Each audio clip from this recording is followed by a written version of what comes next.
All right, Eric, we thank you. Back to you and Meg in just a little bit. Man, 118 last time out, 109 today in front of a packed house at Campbell Pavilion. It's fun to watch this UConn team when they're playing like this. I think they're sick of hearing how they're not shooting well and their offense isn't good, right? I think they've just picked it up a notch in the last few games. And I like that everybody's getting involved. You've got the bench involved. You have Katie Lou Samuelson shot more threes today, but she's also doing it from other places on the floor. And Nafisa Collier, fun to watch. I mean, she's done a tremendous job. So offensively, I love that they're not stagnant anymore. And I think that was one of the things they got into.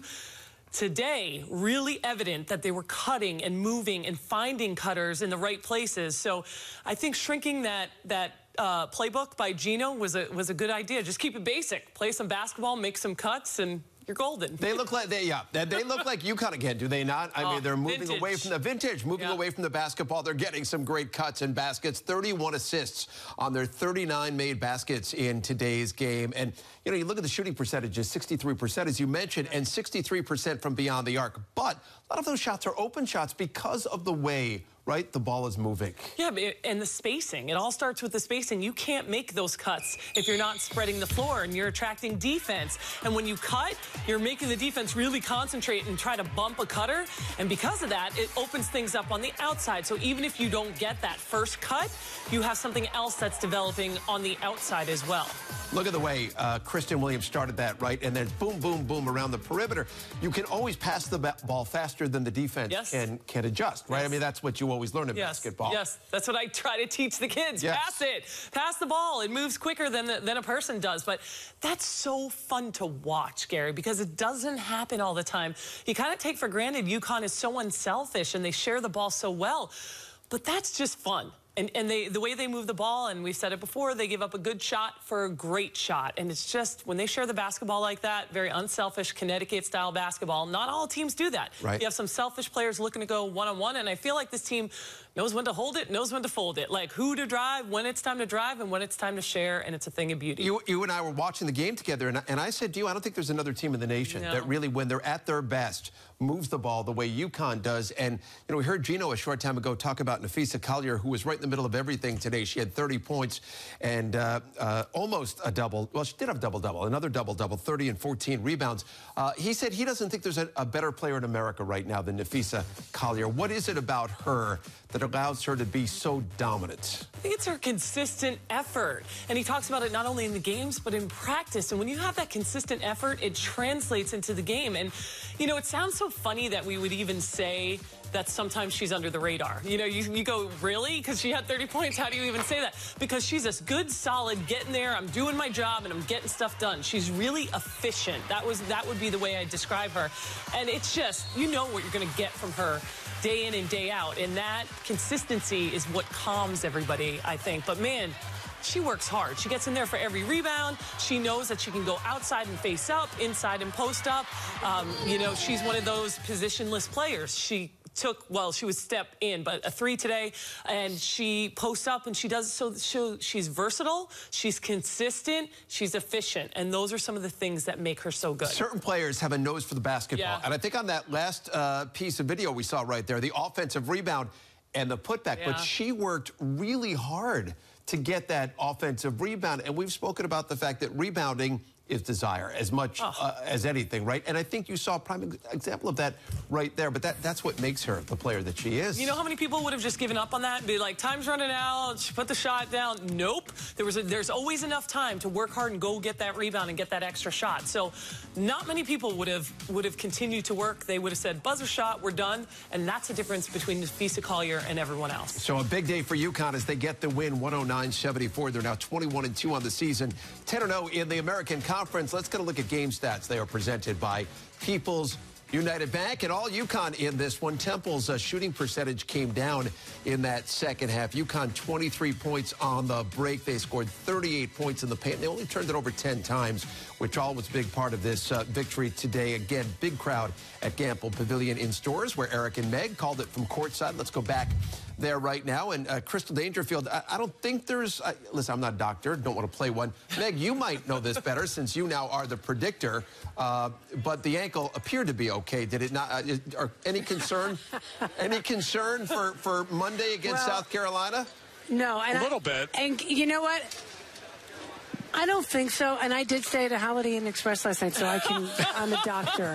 So no, I think she's fine. You just got that, huh, Karen? I think she's okay. She was walking around here on the court. She was walking around okay, and I think she's all right. How about you? Are you my nurse? Well, I don't know. Sometimes I don't know. We watched her. She untied her shoe right away. Yeah, she was limping around a little bit. I know Justine grabbed her, so we'll get an idea from Justine in a little bit here as to how Crystal is. But obviously, just in all seriousness, they are going to need her against the South Carolina team because that's what South Carolina does. They are not Asia Wilson's team anymore. This is a team that will play 10 players. And they're guard dominant. They're very aggressive. They're very good on the perimeter. They've played a lot better basketball over the last month and a half. Their only loss in the last month and a half has been to Mississippi State, who's one of the best teams in the country, and that was on the road. So they're going to need her on Monday night. That's for certain because she's just playing at a high level right now, no question. Well, she is. 22 points, 5 of 6 from downtown, the 9 assists. Do you guys think she has expanded the repertoire of her game? Well, there's no doubt about it, Gary. I mean, in the past, Crystal would come down and, make some pass run the offense, but then look to shoot. Now, she's looking to get into the lane and distribute. She's finding her teammates where they need the ball and passes it perfectly. And then, yes, her shot will come, but that's almost the second option now. And I think we're watching this evolution of we talked about it off the top of the show, sure, of a good player becoming a great one. And we talked about a little bit during the game, sometimes the best shot from a point guard is the shot that the point guard's taking. Mm-hmm. It's not like, well, I'm a point guard, I must be a pass first, assist person. No, I think there's plenty of occasions where we see she's like, oh, they're not going to guard me outside the three-point line. Right. Now, a few times we've seen her take 2 or 3 steps beyond the three-point line. Mm-hmm. But, look at her numbers today. How can you argue with it? 8 of 11 shooting, 5 of 6 from outside the three-point line to go along with her 9 assists. Just another fantastic game for her And I today. think it's her confidence is up here, and that's allowing her to make the right decisions, and it's fun to watch. All right, guys. We've all heard that Katie Lou Samuelson has passed me today on the scoring list. But I do want to make the point that everybody on that list shoots three-pointers. I don't know what you're talking about. Everyone on that list shoots three-pointers. So I did mine the old-fashioned way with 2-pointers. So, But I do have to say, that being said, Katie Lou Samuelson has done it the old-fashioned way as of late. Yes. Yes, Megan? Katie Lou has... Do you remember what we called you? When? The black hole. Oh, yes, I was the black hole. It was coming in, it was never going out, right? You were the black hole. Once the ball went in, never coming out. Never coming out. But we do have to say, Katie Lou Samuelson, as of late, has been getting her scoring points from inside, from two-point land. Do you think that it's something, going forward, UConn needs her to score from three-point land, or can she get it done going inside? She had 31 points the other night, only 2 threes. Is that something she needs to improve threes for this team to win? I don't know. I think you got to read the game, and she's a guard who can post up. So it depends on who's guarding her, how the other team is playing them, and if she can get herself in the lane and post up and score in there, why not? Like you just said, Kara, she had 31 on Wednesday night and only had 6 of those from three-point range. So I think whatever the game kind of dictates, she'll take it. And I think she's getting better, quite like we just said about Crystal. I think Katie Lou is getting really good at making those decisions. Yeah, 19 points, 7 assists, no turnovers today, just kind of showcasing her complete game. I thought this was a great rehearsal. This is going to be awesome when we do this live in a few minutes. I thought it was well played myself. And by the way, there's Nafisa Collier getting ready to jump up that scoring list. Is she not? I mean, she's going to pass you in the not too distant. I mean, it's just the evolution of life. Megan, I'm coming down. Let me know how it is down there. Yeah, hey, listen, I'm pretty far down. You have a long way to go to get to me. All right, guys, good to see you. We'll see you next Sunday here on SNY. Just to take it a little bit deeper when it comes to where this team is right now and the way they shared the basketball today and the things they did so well. How important to get on this sort of roll they're on right now going into the game on Monday night against South Carolina? Really important because they're playing as a unit. It's not just one person trying to do something and another. You can feel the chemistry in the last 2 games has been been very different than it has in the past. And like Eric was saying, this is a different South Carolina team. They've improved quite a bit. They're guard-oriented. They just different look than the Asia Wilson. So they're going to have to be on the same page. They have players that can guard Katie Lou Samuelson. They have players that can guard Crystal. So everyone's got to be together, because if they take one thing away, they have to be ready for something else, and people have to step up. You know, I think it's one of the oldest cliches in all of sports, right? When you've got a big game coming up in a couple of days, are you going to overlook the team that you're playing? We really didn't even talk about it on our pregame show or in the halftime show, and they didn't at all. No. I mean, Temple's feisty. We saw that they only beat them by 21 back on January the 19th down in Philadelphia, and they were scrappy again today. Listen, last time out, UConn got 25 points off their bench against East Carolina. They got 17 off the bench today, 10 of them from Olivia Nelson-Adota. Is it my imagination, or is Gino trying to get her in more and make her a more effective part of this team? I feel like, well, he has these opportunities. Well, they're getting these big leads. It gives him the opportunity to put her in there and do good. I think she's improved steadily. You know, it hasn't been like a big jump, but you can see improvement. And against South Carolina, although they are guard-oriented, they have a back-to-the-basket player in Jennings, and I think he's going to need some inside presence in there, and that's part of the kind of giving her some time. I mean, he was going to give her time anyway, but giving her more time, because she might have to play in that game against a bigger body down low while the guards are busy working outside with those people. But I think she's done slow and steady. And I think you've said it before, she's going to be very important to this team going down the line. She's a big presence. She makes people think twice before going in the lane. He adjusts a little to a 2-3 zone when she's in there, but she does a lot of clogging up, big arms. And I think you're going to see good things. It's just been a slow and steady pace for her. UConn gave up 14 three-pointers in this game today. That is the most they've ever given up in a game in the history of their team and of the franchise. Wow. How about that? 13 was the previous high. That was 20 years ago. I know there were soft rims today. A lot of shots, big bounces fell in. Is that in any way a concern to you? I mean, they gave up 74 points. That, to me, was glaring. You know, I think it's one thing that the offense is kind of clicking on all cylinders, but now the defense is kind of back to letting people score too many points. I mean, this is a feisty Temple team that took a lot of threes, but again, so is South Carolina is going to do things like that. They have to make sure they don't just try to outscore people. They have to stop them down the other end, and the goal of the opposing teams is to not turn the ball over. And if a team can be steady, not turn the ball over and shoot threes, that's kind of a recipe for disaster. So I think UConn needs to improve their defense, especially against a South Carolina team, and you need a game where they put both of them together. They're like, wow, where you're blown away by offense and defense. So there were parts in the game where defense was good, but there were other parts tonight. I mean, we just look at the scoreboard. I mean, you can tell they gave up way too many shots. So that's something that has to be tightened up, because that'll kill them against South Carolina. And we do nitpick here, right? You have to. 118 last time out, 109 in today's game. They're now 21-2 on the season. So we're looking for the little things they can get better at, because they do need to get better if they're going to win the national championship. Well, and that's what Gino does. Yeah. I mean, it's attention to detail. If you can do the little things consistently, day in and day out, you have to nitpick. Because how do you can't just be like, yeah, we're pretty good. And that's what separates UConn from everyone else. All right, we're just getting going here on the People's United Bank postgame show. When we come back, we're going to hear from Crystal Dangerfield. We'll hear from Gino Auriemma, his postgame address to the media. Plus, we'll have complete game highlights as UConn gets the win today over the Temple Owls. Back in a moment. The UConn Women's Basketball Postgame Show is presented by People's United Bank.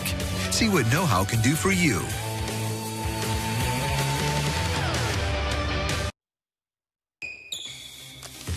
It's Gary back alongside Carrie. Here we go. Complete game highlights. UConn and Temple from Gampo Pavilion. Crystal Dangerfield from way downtown knocks it down. Start of a big day for her. And then look at the anticipation getting into that passing lane and finishing. There's defense leading to offense for UConn. One of their trademark things, getting back to it. Dangerfield right here.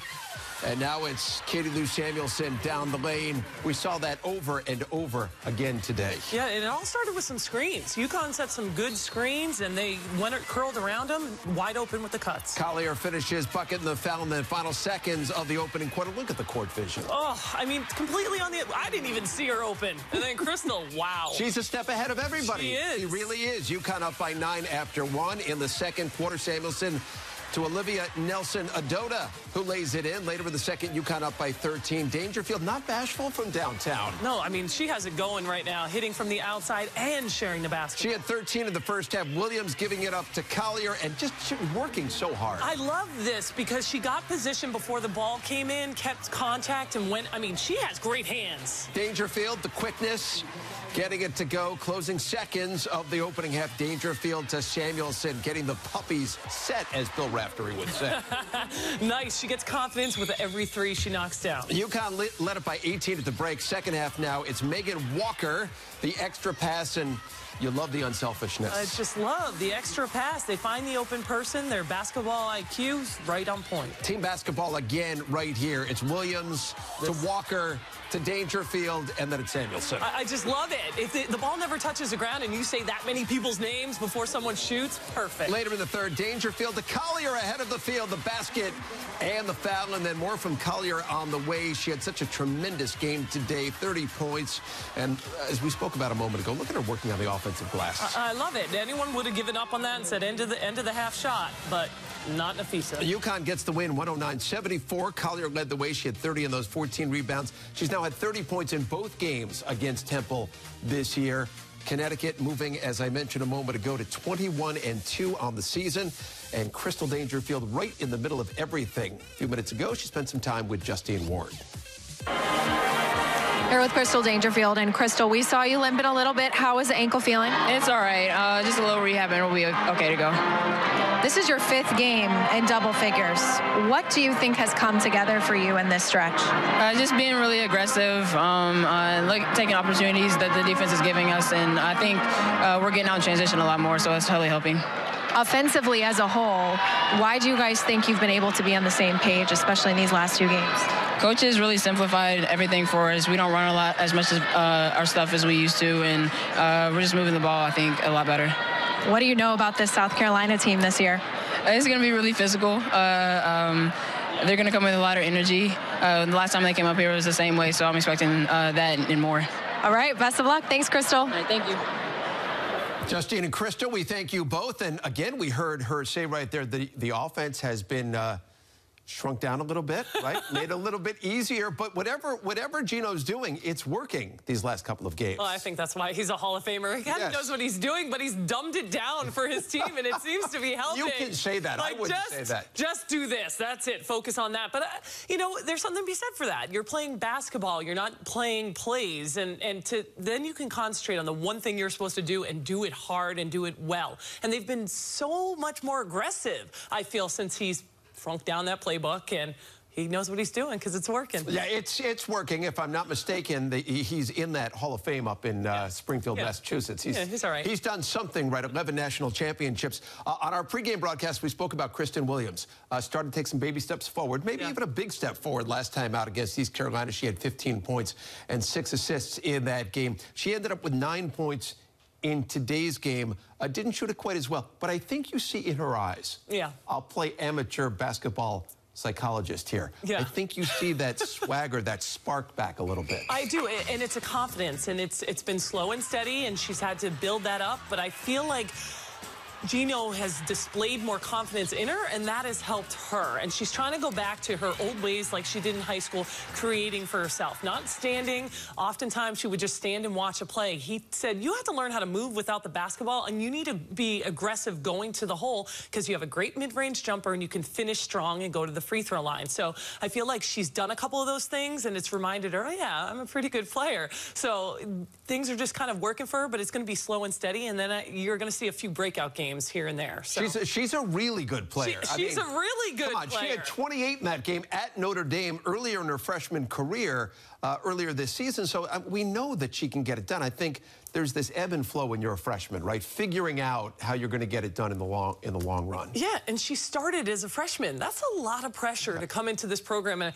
I kind of feel like the Notre Dame game was youth. You just didn't know any better. You're just going out there and playing basketball, and she needs to get back to that, not thinking so much. But there's a lot of pressure on her. She comes into UConn, she starts, they need her. There are going to be ebbs and flows as a freshman, but I think she's slow and steady the last couple games, building on it, and Gino just wants to see consistency. And at the end of the season, she could be huge for them. If she plays at a consistent level, she's one more threat, and you want to tighten up that starting lineup to make sure everyone's a threat. How about Megan Walker? We haven't spoken much about Megan over the course of the last couple of days. She was into double figures.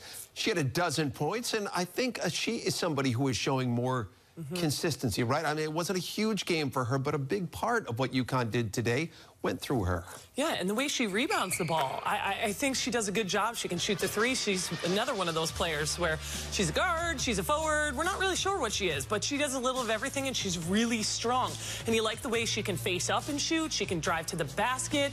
And I feel like some things she's doing aren't necessarily showing up on the stat sheet, and she should feel confident that she's making an impact on the game and getting things done. Even if she doesn't have 30 points like Lou, she's doing the little things, and rebounding the basketball, that's going to get you some playing time, because that's a huge part of the game. That's heart and effort. And like Gino said, teaching effort is a tough thing to teach. You can have talent, but if you don't have effort, you're not going to get very far. And I feel like Megan Walker has learned that she needs to bring that effort day in and day out, practice and games, and you can see her kind of figuring that out. More to come here. People's United Bank post-game show. When we come back, I want to hear from Gino Auriemma, his post-game address to the media as UConn gets the win today over Temple, 109-74. But before we head for break, let's get a look right now at today's rebounding leaders. It is lighting up the boards, presented by Connecticut Lighting Centers. Nafisa Collier led everybody. She had 14, a double-double today for the UConn Big.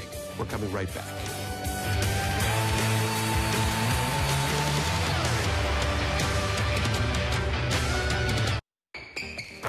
It is time for the drive of the game, presented by Subaru. Crystal Dangerfield getting into the passing lane, taking it down the other way. 2 of her 22 points in the game. It's worth another look, man. She's so good at anticipating. Hey, the girl got stuck on the side. You knew the only place to go was back to her. And Crystal just, again, smart player. Gets in the passing lane. Defense leading to offense. Drive of the game, again, it is presented by Subaru. Let's get thoughts of the Hall of Famer Gino Auriemma addressing the media. His post-game news conference right now. You had over 30 assists. You called that, I think, fairy tale land. 31 today. The offense over 100 points again today. What's going on with the offense? I mean, I think a lot of the shots that we were taking a couple weeks ago or less, whenever, that weren't going in. I don't know that they were that much different. They're going in now. So all of a sudden, you know, the points pile up, and I think I think things are moving a little bit smoother. Although I think I don't know that the first quarter was as smooth as I would like it to be, but we're getting good shots. The ball's moving well. People are being unselfish like they usually are, and as I said, you know, we made more threes today than we probably made the month of January. I think felt like it anyway. And it's always, you know, Nafisa always does something to impress, but you know, 30 and 14, 12 and 16 from the floor. Just have you seen her be this efficient over this amount of time for? Well, I mean, those people that were around 2 years ago when she was a sophomore, I think they got to see one of the all-time great seasons ever in that I've been a part of anyway at Connecticut basketball, and she's just about duplicating that.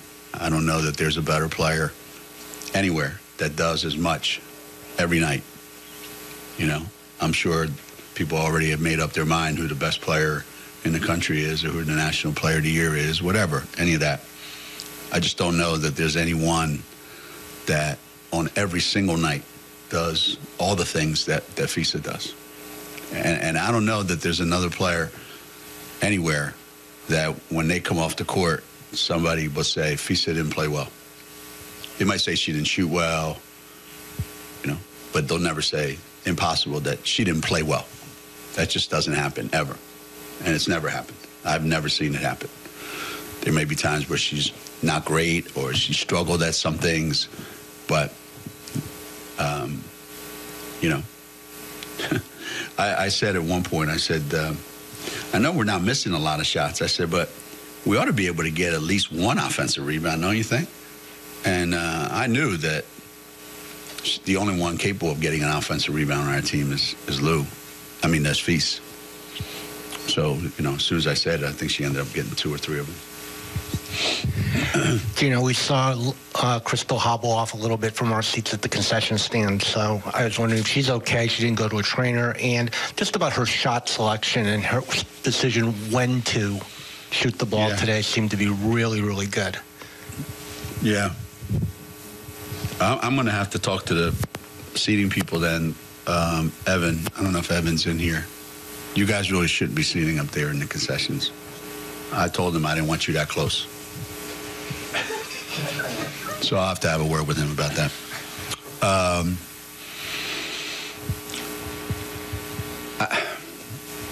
You know,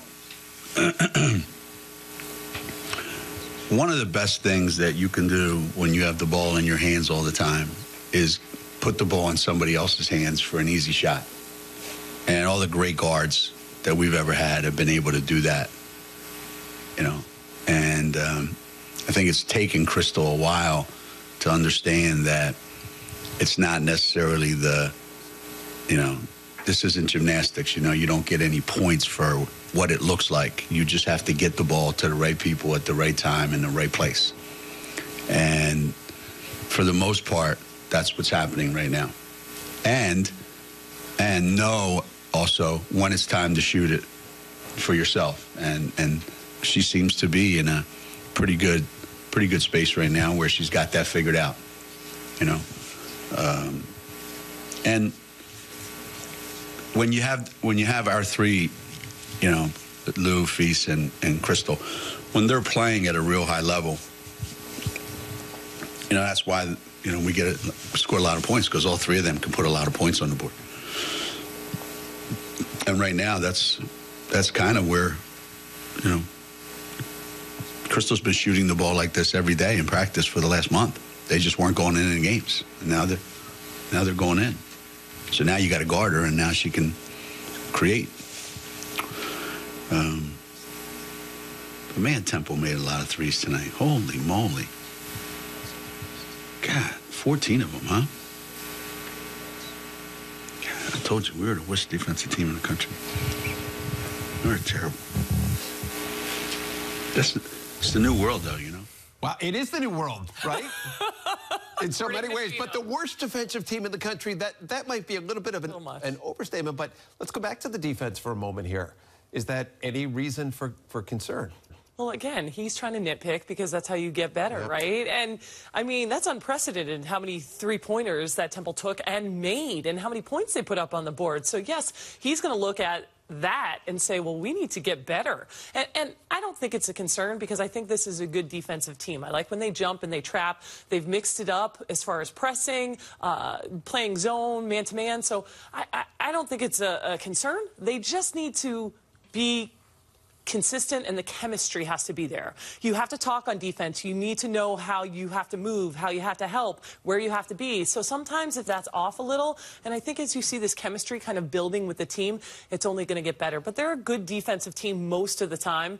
But today, they're the worst defensive team. And by the way, Gino was effusive with Justine after the game, saying just how good Nafisa Collier is. Could be, he thought, the best player in America. And he continued it in his post-game right there with the media. Boy, he has liked what he has seen out of Nafisa Collier. That is high praise, I have to tell you. And the thing he's referring to is effort with her. So he says she's never had a bad game. She might miss shots, she might do this, but she's always working hard. She's aggressive. She's doing anything she can for the team, even if it doesn't show up on the stat sheet. So the effort is always there. So that's why she doesn't have bad games, just maybe bad shooting days. UConn is 13-2 all-time now against Temple, and our post-game coverage not finished yet. When we come back, going to get Kara's take one more time on the South Carolina game coming up on Monday night. That and more when we come back to wrap up the People's United Bank post-game show in just a moment. Don't forget the Gino Auriemma show is coming up following our broadcast in a mere matter of moments. The UConn Women's Basketball Postgame Show is presented by People's United Bank. See what know-how can do for you. And takes it the other way for 2 more. Collier, count it, and the foul. Great finish by Nafisa Collier. Samuelson gets the roll. Collier on the post up. Nice pass from Kristen Williams. Dangerfield, 3 for 3. Raining buckets indeed for Crystal Dangerfield. Time now for a look at UConn's upcoming schedule. The last non-conference test of the regular season. South Carolina coming up on Monday. Then the Huskies hit the road for UCF, home for Memphis, and head for the Heartland games with Tulsa and Wichita State. UConn's next game here on SNY coming up Sunday, February 17th. Huskies going to take on Central Florida down in Orlando. We get set for all the action beginning at 1:30, the UConn women's basketball pregame show. On the way out the door here, how about this matchup with South Carolina coming up on Monday night at the XL Center? South Carolina comes in ranked 12th in the country. We know UConn has lost that game to Baylor, lost that game to Louisville. How important is this game on Monday? I think it's a huge game. And South Carolina has the speed, the athleticism. They've beat UConn before. Guard-oriented team, people who can guard UConn players. They like to dictate tempo. I think they're going to go at UConn, try to get some foul trouble. They have way more depth than UConn as well. And they have an inside back to the basket presence, not like it has been in the past with Asia Wilson, but they do have that, so they're going to have to defend inside.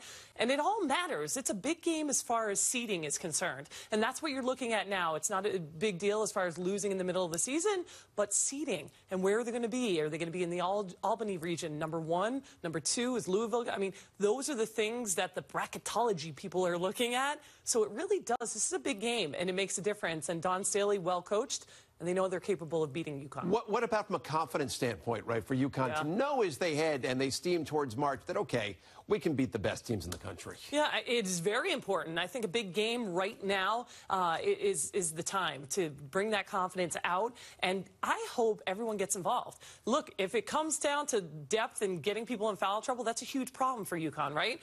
Maybe if some bench player comes in and makes an impact and keeps the thing steady, that'll be good confidence for the bench. So I think that this is a huge game for confidence, for seeding kind of reasons in the tournament, and just overall, it's always Coach likes to beat Don Staley. Yes, that rivalry is a pretty good one right there. So again, that's coming up on Monday night on another network, as they say. And then Karen and I are going to see you back next Sunday here on SNY. So that's going to wrap up our post-game coverage. UConn getting the win 109-74 over the Temple Owls. And so for Carol Walters, I'm Gary Apple. We thank you for joining us. Have a terrific rest of your Saturday night. We say so long from New York City.